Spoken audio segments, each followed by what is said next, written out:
and this is where you've got all your individual councillors listed down here. So you've got yourself. We can go and edit. You've got your photo down there on the right hand side. You've got your text.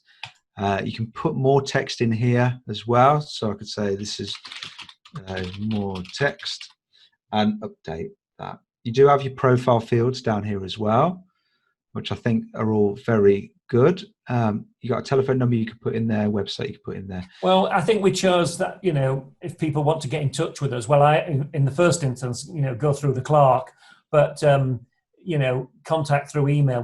I think some of the councillors didn't, want people phoning necessarily. I mean, there are some phone numbers in there. No, I agree. I agree.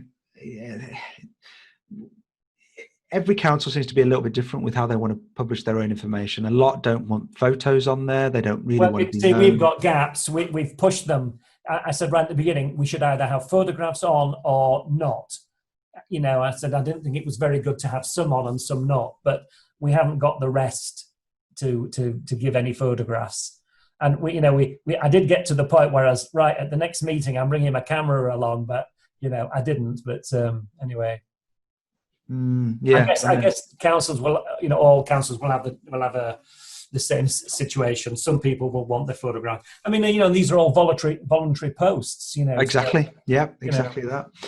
I don't think there was much really to go over on the councillors. I think we've filled in and we've done all the register of interests, linking that through to the. And that's great. Council. That looks great.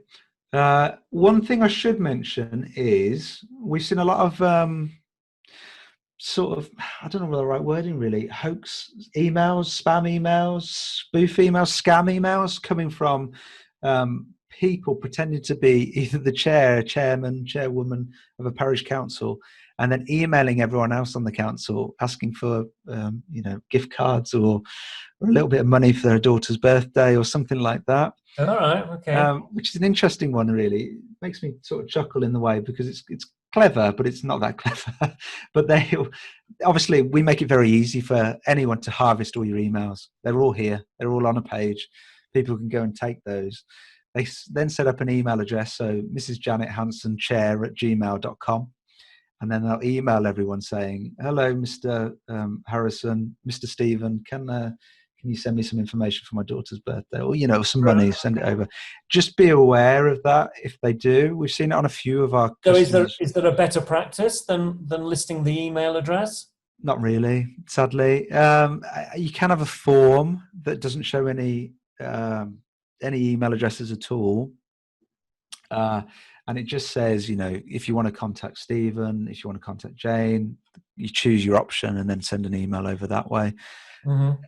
But because it's all public domain stuff, isn't it? It's all out there. It's all transparent. And that's one of the downsides, I guess, of being very transparent is you're open to this kind of thing happening.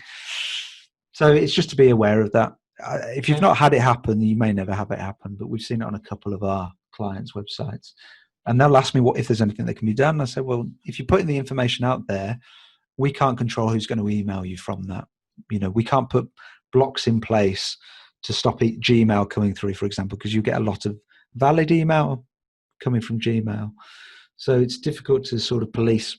Yeah. I think because the actual councillors here, the clerk doesn't have, well, he's got one, but I think you put a forward on for us, didn't you? He's got his Hotmail, and he didn't want to use the website domain side, so he's using his Hotmail, and then he has said that he does get spam, but he, on one hand, he's the one that's getting information in, disseminating it out. He's more active, shall we say, with his email address, whereas the rest of us, we just get emails from him, really, or each other. So our email addresses are not really out in the domain, as opposed to we're just emailing each other.